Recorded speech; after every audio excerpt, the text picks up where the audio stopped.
우리 옆사람과 인사합니다. 잘 오셨습니다. 한 주간 수고 많으셨습니다. 감사합니다. 우리를 오늘 제목이 자유를 반납한 사람, 그런 제목으로 함께 은혜를 나누려고 합니다. 복음이라는 것은 문자 그대로 기쁜 소식을 복음이라고 합니다. 헬라어로 유안겔리온이라는 그런 말인데, 옛날에 페르시아하고 아테네하고 페르시아가 아테네를 침공을 합니다. 그때에 마라톤이라는 곳에서 아테네가 페르시아를 이기게 됩니다. 그래서 그 승리의 소식을 전하기 위해서 전령이 아테네까지 뛰기를 시작합니다. 그 뛴 기간 그리고 그 뛴 시간이 바로 마라톤 경기의 시초가 됐죠. 그래서 그 전령이 기쁜 소식을 가지고 온 것이 바로 유안겔리온이라는 뜻이에요. 그 뜻은 바로 기쁜 뜻입니다. 이렇게 승리하고 너무너무 기뻐가지고 어쩔 줄을 모르고 목숨을 다 바쳐서 그 뜻을 전하는 것을 바로 복음, 유안겔리온 이런 뜻을 가지고 있는 것입니다. 그래서 이 복음은 하나님이 우리를 사랑하시고 또 우리를 구원하셨으며 또 뿐만 아니라 우리에게 복을 주신다는 기쁜 소식이죠. 그럼에도 불구하고 많은 사람들이 복음을 접할 때에 내가 예수를 믿으면 혹시 내가 주일날 일요일날 어디 가는 것도 그렇고 또 술 먹는 것도 그렇고 담배 피는 것도 그렇고 뭐 이런저런 이야기를 하면서 내가 예수를 믿으면 이런 것들이 계속 나한테 걸림돌이 돼가지고 내가 예수 믿는 거 너무너무 불편해 이러면서 나의 자유에 대해서 내가 하나님의 자녀가 된 것에 대해서 내 자유를 혹시 뺏길까봐 그래서 하나님을 영접하지 않는 사람들도 굉장히 많습니다. 그렇다면 이 유안겔리온 복음이라는 것 자체가 문제가 되는 것인가? 아니면 복음을 듣는 사람이 문제인가? 아니면 복음을 전하는 사람이 문제인가? 우리는 깊이 생각하게 만드는 것이 바로 복음입니다. 기쁜 소식을 전했는데 그 전한 사람이 잘못된 것인가? 아니면 듣는 사람이 잘못된 것인가? 아니면 그것을 전하는 사람이 잘못된 것인가? 우리는 생각해 볼 필요가 있는데 성경은 분명히 요한복음 8장 32절에 뭐라고 말씀하시냐면 진리를 알지니 진리가 너희를 자유케 하리라. 진리를 알아야 되는데 그 진리가 뭐냐? 복음인데 하나님께서 이 땅에 예수 그리스도를 이 땅에 보내주시고 그를 믿는 자는 하나님의 자녀가 되는 엄청난 축복이 바로 복음인데 이 복음이 우리를 진리 가운데 자유케 하시겠다라고 말씀하고 있습니다.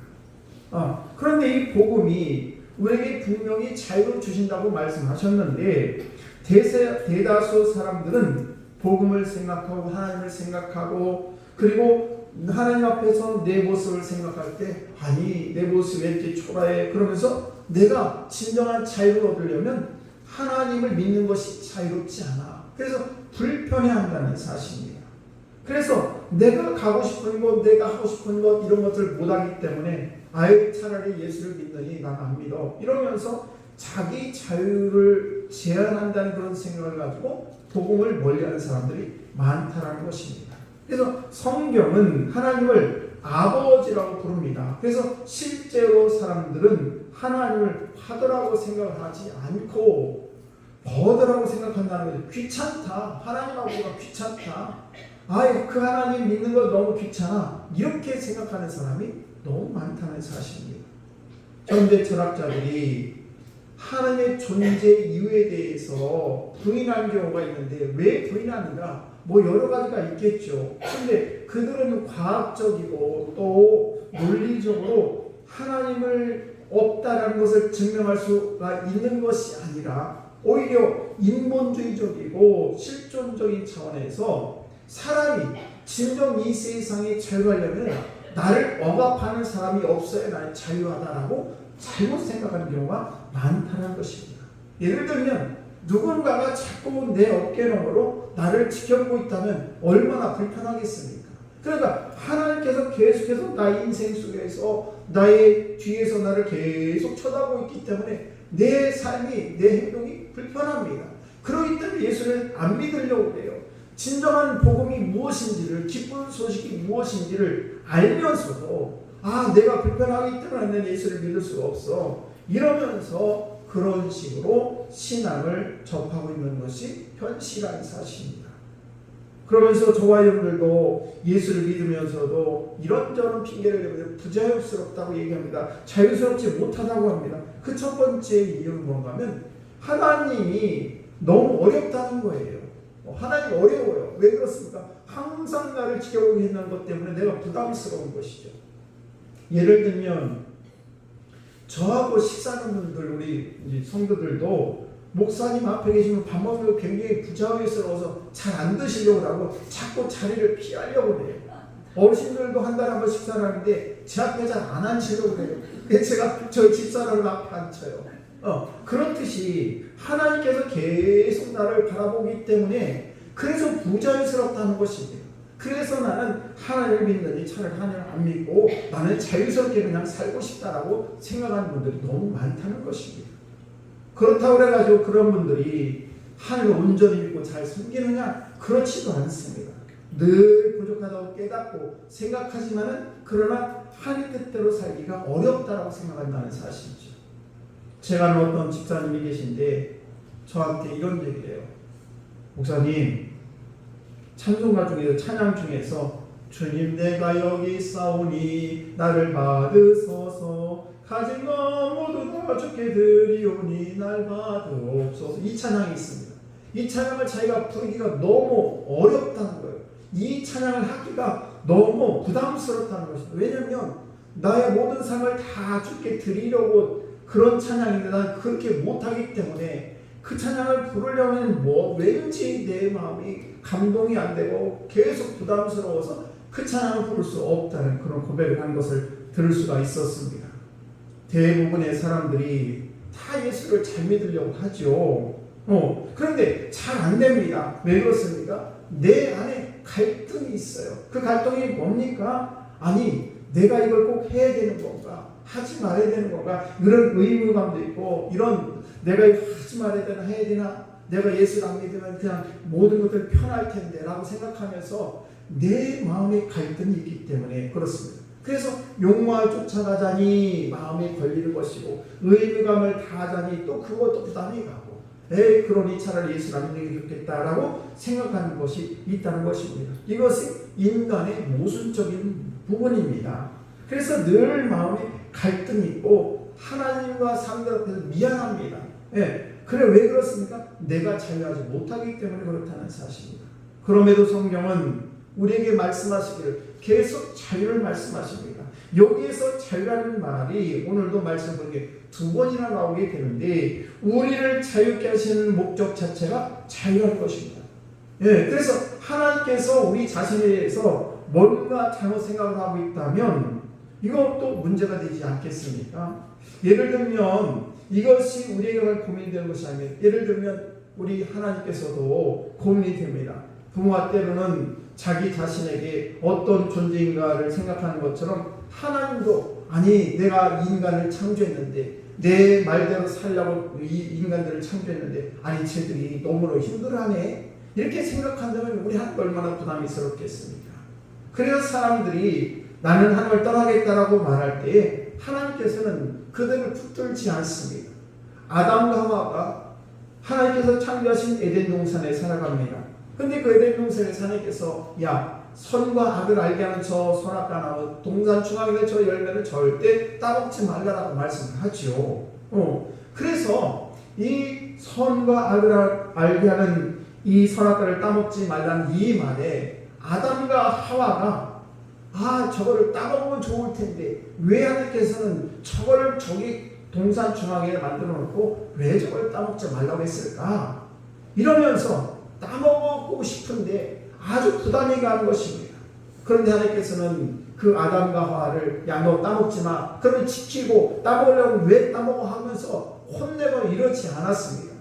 사람 스스로 선택하게 하시고 그리고 자신의 선택의 결과에 대해서 스스로 하시고 깨닫게 하셨다는 사실이죠.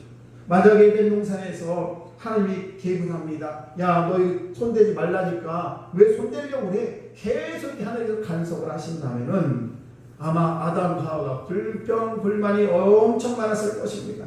아니, 에덴 동산에 낙원을 만들어 놓고 우리를 창조하시더니 하나님께서는 우리가 하려고 하면 하지 말라고 계속 간섭을 하시고, 내가 좀 따먹으려면 따먹지 말라고 계속 눈치를 주시고, 이게 너무너무 불편해. 이 낙원이 아니고 우리는 감옥에 살고 있어. 아마 아담과 하와가 나를 여기에 가둬놓고 우리를 이렇게 꼼짝부터 하려고 하는구나, 이렇게 생각할 수도 있었을 것입니다. 그런데 하나님께서는 그 에덴 동산에 있는 선악과를 따먹는 그 아담 하와에 대해서 전혀 타치하지 않죠. 왜 그렇습니까? 그것을 먹을시 정령 너희가 죽으리라. 이 말씀을 사람 스스로가, 아담과 하와가 깨닫고 그리고 그것을 행할 것의 자유를 이 사람에게 주었다는 사실입니다. 당자의 미를 보게 되면 우리가 아버지의 간섭이 이 아들은 너무 싫었죠. 그래서 아버지로부터 자유하고 싶었습니다. 그래서 아버지한테 찾아가게 됩니다. 아버지, 나의 유산을 좀 미리 주세요. 그래서 그 유산을 가지고 멀리 떠납니다. 아버지는 그걸 모를까요? 그 자녀가 분명히 허락망탕하고 돌아올 것을 다 알고 있었음에도 불구하고 아버지는 마음이 아팠지만은 그를 말리지 않았습니다. 유산을 그에게 주었습니다. 그리고 나간 후에 아버지는 계속해서 아들이 돌아오기를 못 봐주고 매일매일 문 밖에 나가서 그 아들을 기다리고 있었다는 사실입니다. 그리고 그 아들이 돌아올 때 거리가 먼데도 불구하고 아버지는 그 아들을 알아보고 그 아들에게 달려가서 그 아들을 기쁘게 맞이한 것을 볼 수가 있습니다. 여기서 우리는 사람을 향한 하나님의 마음을 알 수가 있는데, 사람이 하나님을 기다리는 것이 아니라 하나님이 사람을 기다리는 것을 알 수가 있습니다. 누군가 집을 향해 걸어오고 있을 때 아버지만 알아보듯이 저와 여러분들도 하나님의 자녀로 내 마음대로 삶을 살다가 하나님의 품을 떠나면 내가 자유스러울 것 같아서 내 마음대로 삶을 살다가 아버지 품으로 돌아오는 그 자녀를 우리 하나님께서는 지금도 여전히 우리를 여전히 기다리고 계신다는 사실입니다. 여러분, 이 아이의 그러면 일찍 아버지가 그 아들에게 돈을 주지 말든지 그래서는 좋지 않았는가라고 생각할 수 있습니다. 그러나 하나님의 섭리는 사람 스스로 고난을 통해서 참된 자유가 무엇인지를 깨닫기를 원하신다는 사실입니다. 그래서 이 세상에는 가시와 엉겅퀴가 있고 산고의 고통이 있었습니다. 그런 것들로 인해서 우리가 정말 자유가 무엇인가, 내가 자유라는 것을 잘못 사용했더니 이렇게 어려움을 당하는구나. 그래서 복된 삶이 무엇인지 스스로 깨달아 알아야 그제서야 깨닫게 된다는 것입니다. 이것을 우리는 분명히 알아야 된다는 것입니다. 탕자가 많은 고난 끝에 아버지 품으로 돌아옵니다. 그러면서 이 탕자가 뭐라고 했겠습니까? 야, 그렇구나. 나는 이 집이 나는 너무 부자일수록, 나는 아버지 밑에 있는 것이 너무너무 부자일수록 또 나가야지, 이렇게 생각하겠습니까? 그렇구나. 내가 아버지 품에 있는 것 이 자체가 자유구나. 아버지와 함께 있는 것 이 자체가 행복이고 이것 자체가 축복이구나. 아마 그 아들은 그렇게 깨달아 알았을 것입니다. 우리가 분명히 알아야 될 것은 뭔가 하면 내 멋대로 살 수 있는 것이 자유가 절대 아니라는 사실이에요. 그것은 괴팍함일 뿐만 아니라 오만하고 또 변덕이 있다는 사실입니다. 이 세상에 자기 변덕대로 살 수 있는 사람이 거의 없습니다. 이 세상은 내 마음대로 내 뜻대로 그냥 법이고 뭐고 소용이 없어. 그러면서 내 마음대로 사는 사람이 세상에 있을 수가 없고 그렇게 해서도 안 된다는 사실입니다.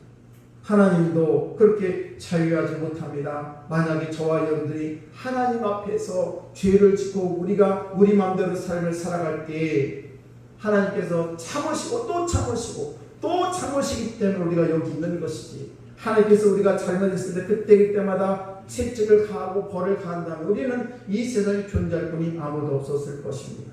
여러분, 그 하나님은 지금도 여전히 우리를 계속해서 기다리고 계신 그 하나님이라는 것이 하나님이라는 사실입니다. 그래서 우리 하나님이 우리를 사랑하시기 때문에 그래서 우리를 참고 기다리고 용서한다는 사실입니다. 그 증거가 뭡니까? 십자가를 보면 됩니다. 십자가에서 분명히 사랑의 증거가 있습니다. 그 사랑은 희생하는 사랑이고 기다리는 사랑이고 용서하는 사랑이었습니다. 참된 자유는 내가 하고 싶은 대로 하는 것이 아니에요.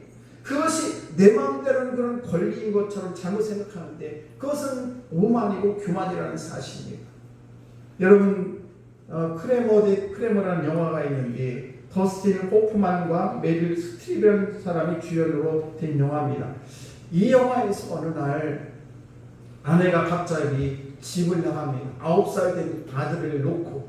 그리고는 그 아버지가 그 아들을 키우는데 얼마나 힘든지 모릅니다. 아들과 부부가 함께 그 자녀를 키우다가 엄마가 무조건 나갔어요. 그런데 그 아버지가 9살 된 그 아들을 키우는데 보통 어려운 게 아니에요. 직장 생활해야지, 학교 가는 것 관리해야지요, 오고 가고 하는 이 모든 것들. 그러니까 이 아버지는 그 9살 난 아들을 키우는데 자기 자유가 다 없어진 거예요. 친구로 만날 수도 없고요, 뭐 직장 생활도 또 시간도 타임을 조정해야 되고 여러 가지 어려움이 많습니다. 그런데 그렇게 열심으로 아들을 잘 케어하고 있는데 그러던 어느 날 아내가 불쑥 나타나고 하는 이야기가 아들을 달라는 것입니다. 내가 아들을 키우겠다는 겁니다. 아들을 놓고 나갈 때는 언제고 또 들어와가지고 자기가 아들을 키우겠다고 양육권을 나에게 달라고 재판이 들어오게 됩니다. 그때에 그 아버지가 변호사를 사게 되는데 그 변호사는 이야기가 아버지인 당신이 이기기가 어렵습니다. 왜냐하면 당신의 아내가 훨씬 유리하니까. 그러면서 그 변호사가 그 사람에게 그 아버지한테 쪽지 A4 용지 종이를 하나 이렇게 줍니다. 그리고 판을 쫙 가려고 여기에다가 왼쪽에다는 아들을 키우면 얻을 이득에 대해 쓰고 오른쪽에는 아들을 키우면서 손해볼 걸 써라. 그러면서 이 정말로 당신 양육을 고수할 수 있는 가치를 내가 좀 판단하겠다라고 하면서 그걸 써오라고 합니다. 그리고 집에 와가지고 이제 손해되는 일들을 쭉 아들을 키우면서 손해되는 일을 써보니까 너무 많아요. 직장 생활하는데 불편하지요. 또 개인 생활하는데 지장이 많죠. 또 친구를 제대로 만날 수도 없고 여러 가지가 아들을 키우는데 그 아들 하나 때문에 내 자유가 너무너무 제한되고 자유로울 수가 없었어요. 그래서 손해되는 것이 너무 많았어요. 그리고 이 오른쪽에는 이제 이득되는 것을 적으라고 생각해 보니까 별로 이득되는 게 없는 거예요. 아들을 키우면서. 그래서 이 모양 적으려고 하니까 생각이 안 나지 않습니다. 그래서 아들 방으로 가게 되죠. 그래서 아들 방에 간 아들이 이렇게 잠을 자고 있습니다. 그때 아버지는 물끄러미 그 아들을 쳐다보다가 그 아들을 꼭 껴안고 이렇게 말을 했습니다. 아빠는 너를 너무너무 사랑해. 이렇게 이야기합니다. 여러분, 오른쪽에 적어야 될 이 손해보는 일들, 이득되는 일들이 없어 보이지만 그러나 그 아들을 내 품에 품어놓으니까 그 이득되는 일이 다 그 속에 다 묻혀 있었다는 사실입니다. 사랑하는 성도 여러분, 이야기는 무슨 이야기입니까? 우리가 사랑 앞에서 무슨 손해나 이득을 말할 수 없다는 것입니다. 직장 생활이 지장이 되고 개인 생활이 지장이 되고 아들을 사랑하는 것에 문제가 되지 않았던 것입니다. 이것이 바로 사랑의 속성이에요. 사랑하게 되면 직장 생활 조금 불편해도 괜찮습니다. 사랑하게 되면 내 개인 생활 조금 하지 못해도 괜찮아요. 사랑이 없이는 그것을 할 수가 없는 것이죠. 이 세상에는 우리 뜻대로 할 수 있는 일들이 굉장히 많습니다. 남편은 남편대로 자유롭게 가정이고 뭐고 필요 없어. 애들도 필요 없고 내 마음대로 살면 좋아. 그러면서 내 마음대로 살 수도 있습니다. 자녀는 또 자녀대로 마찬가지예요. 아버지 어머니 가정 필요 없어. 내 마음대로 살았는데 이러면서 내 마음대로 살 수도 있습니다. 그러나 누군가를 사랑한다면 그것을 포기할 수 있는 것이 인간이라는 사실이에요. 내가 그렇게 자유하고 싶어도 사랑하는 사람이 나 때문에 마음이 아프다면 그것을 할 수가 없는 것이죠. 내가 사랑하는 사람이 나 때문에 고통을 당한다면 내가 이것을 제한하는 것이 바로 사랑이라는 사실입니다. 그래서 오늘 본문에서는 자기 자유를 종이 되었던 사람이 자기 자유를 반납하는 그런 모습이 나오게 됩니다. 모세 율법에 의하게 되면 히브리 노예들은 돈을 주고 샀을 때 6년 동안을 그렇게 노예를 부립니다. 그리고는 7년째 되는 해에는 그 노예를 풀어줘야겠습니다. 이것이 희년이라는 그 혜택인데, 노예로 믿음의 예를 들면 가족이 있었다면 함께 나가도 되지만, 그러나 총각으로 와가지고 주인의 배려로 결혼하고 자식을 갖게 되면은 그때는 남편만 당하고 그 아내와 자식들은 그냥 종으로 여전히 삶을 살아야 됐습니다.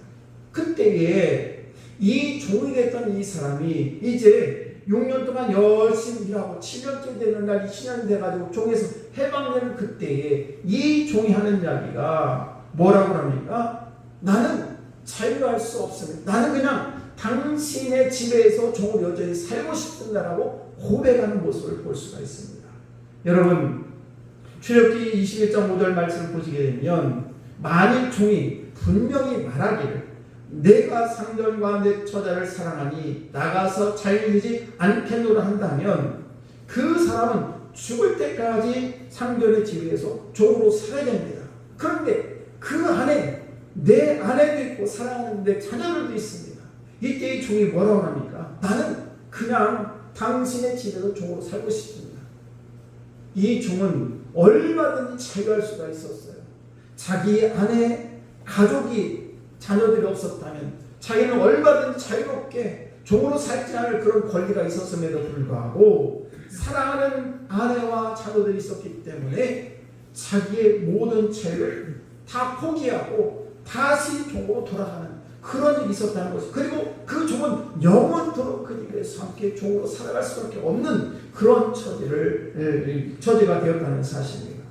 우리는 여기서 이 자유와 사랑의 원리를 볼 수가 있는데, 우리는 우리 뜻대로 살 수 있는 권리가 다 있습니다. 내 뜻대로 살 수 있는 권리보다도 더 그런데 귀중한 것이 있는데, 그것은 바로 사람의 헌신, 또 사랑 안의 섬김, 또 사랑 속에 있는 그런 충성, 내 사랑하는 가정, 내 사랑하는 교회, 내가 정말 하나님을 사랑하는 그런 믿음이 있었기 때문에 나의 모든 자유를 포기하고 내 가정을 위해서, 내 사랑하는 자를 위해서 내가 모든 것을 헌신하는 것이, 이것이 바로 진정한 자유고 진정한 사랑이라는 것입니다. 이것들이 내 뜻대로 살 수 있는 그런 권리보다도 더 귀중한 것이었기 때문에, 그래서 그런 것들이 있으면 나가서 자유할 수 있는 권리를 반납할 수 있었다는 사실입니다. 때로는 제가 새벽 4시에 알람을 맞춰놨는데, 예를 들면 새벽 4시에 알람이 울립니다. 그럼 누가 새벽 기도를 만들어가지고, 아니 고온이 잠들어가지고 새벽잠도 못 자게 이렇게 힘들게 만들어가지고 진짜 피곤하네 그러면서 짜증을 낸다면 얼마나 피곤하겠습니까? 그러나 그게 아니고 새벽에 종이 울리기 전에 종이 울렸어도 정말 너무 감사하다. 오늘도 우리 새벽에 토끼처럼 교회 나와서 내를 사는 성도도 있는데 3시면 어떻고 4시면 어떻고 무슨 상관이 있는가, 그러면서 그것을 생각하면 그 새벽에 벨이 울리는 것도 너무너무 기쁘게 된다는 사실입니다. 여러분, 똑같은 일을 하더라도 똑같은 인생을 살아가면서 우리가 똑같은 신앙생활을 하면서 그것을 어떤 사람은 불평하고 원망하는 사람이 있는가 하면, 반대로 이것은 나의 특권이고 이것은 나의 영광이고 나의 사명이라고 생각하는 사람이 있다는 사실입니다. 똑같은 환경 속에서도 감사하는 사람이 있고 하나님을 원망하고 자기 팔자를 탓하는 사람이 있기 마련이라는 사실이죠. 그러므로 행복은 어떤 이 선택에 의해서 좌우되는 것이지 환경이 어떻든지 간에 전혀 관계가 없다는 사실입니다. 여러분, 우리가 얼마만큼 돈을 벌어야 행복합니까? 얼마만큼 성공하는 것입니까? 홀로딘 여인이 2렙돈을 가지고도 하나님께 헌금할 수 있었던 것은 자기 재산이 많아서 하나님께 기쁨으로 헌금한 것이 아니었습니다. 우리들은 그 홀로딘 여인이 2렙돈을 헌금한 것보다도 훨씬 더 이 세상을 살았는데 부유하게 살아가고 있습니다. 그런데도 불구하고 우리는 감사하지 못하고, 그것 때문에 우리가 불평하고 홀로딘 여인은 2렙돈으로 하나님께 감사를 했는데 우리는 더 이상 변명할 처리가 안 된다는 사실입니다. 내가 좀 더 성공한 후에 내가 좀 더 많이 벌면 그때 감사하겠다라고 말씀을 하시는데 그것은 확실하게 말씀을 드리면 거짓말이라는 사실입니다. 그때가 되어도 감사하지 못하는 경우가 너무 많기 때문에 그렇습니다. 그래서 지금 현재 내가 있는 형편, 내 처지에서 감사하지 못한 사람은 환경이 달라진다고 해서 감사하는 것이 아니라는 사실이에요. 그래서 지금 이 시간에 저한들이 내 환경에 대해서, 내 삶에 대해서 감사해야 그래 어떤 상황에서 우리가 감사할 수 있다는 사실입니다. 여러분, 지금 우리가 하나님을 온전히 믿고 있지 않는다면 여러분은 지금 믿지 않는 것입니다. 그러나 내가 오늘 이 아침에 내가 하나님을 사랑하고 있다면 지금 나는 하나님을 사랑하고 있는 거예요. 내가 다음에 사랑해야지, 내가 다음에 헌신해야지, 다음에 충성해야지, 이건 다 그때 가봐야 그나마 그것도 안 된다는 사실이에요. 여러분, 때로는 내가 내일하는 그 시간이 영원히 나한테 오지 않을 때도 있습니다. 믿음의 시대에서 유일하게 하나님을 바라보는 시간이 바로 지금이라는 사실이에요. 여러분, 지금 믿음이 충만하십니까? 그런 지금 여러분의 믿음이 충만하신 것입니다. 그리고 하나님께서 오늘 우리의 기도를 들어주신다고 생각한다면 지금 하나님께서 우리의 기도를 들어주고 계신 거예요. 그래서 본문의 종의 사랑에 대해서는 둘인데 그 하나가 뭡니까? 하나님 주인을 사랑하고 또 하나는 자기 처자를 사랑했다는 사실입니다. 그러므로 종이 나가서 자유하지 않겠다. 왜냐하면 내 주인을 사랑하고 내 처자들을 사랑할 때 나는 자유를 포기하겠다고 말씀하고 있습니다. 여러분, 오늘날 이 시대에 정말로 필요한 남편은 어떤 남편입니까? 자유할 수 있는 권한이 있음에도 불구하고 하나님을 사랑하고 가정을 사랑하기 때문에 나의 권리를 포기하는 사람이 진정 필요한 남편인 것입니다. 아내도 마찬가지죠. 아내도 내 자신이 얼마든지 나가서 자유롭게 살고 싶고 남편 아닌 다른 사람 만나고 싶지만 그러나 내 가정을 지키고 내 뜻대로 행하는 것이 아니라 사랑하는 자들이 내 가정이 내 자녀들이기 때문에 그 권리를 반납하는 것, 이것이 참된 자유라는 사실입니다. 오늘 5절 말씀을 보게 되면 상전과 내 처자를 사랑하니 라는 구절이 나옵니다. 이것을 우리는 믿음에 중요할 수 있는데 사랑하는 성도 여러분, 우리가 주님의 일을 할 때 부담스럽습니까? 내가 자유를 뺏기는 것 같습니까? 내 신앙을 다 뺏기는 것 같습니까? 여러분, 예수를 주며 모시는 일이 부담이 됩니까? 그렇다면 나는 성경 말씀대로 사는 것이 너무 힘들고 무거운 짐이라고 생각하는 그런 성도가 있다면 여러분 아직도 하나님을 사랑하지 않는 거예요. 마음의 사랑이 없기 때문에 아직도 내 마음이 다른 곳에 있다는 사실입니다. 주님께서 나를 사랑하신 그 은혜를 여러분 기억하시기 바랍니다. 나를 위해서 십자가에 못 박혀 죽으시기까지 나를 원하신 하나님이 계시기 때문에 오늘도 여러분이 우리가 하나님 앞에서 내 자유를 얼마든지 포기할 수 있는 우리 귀한 성도 여러분 다 되시기를 주의 이름 안에 축복합니다.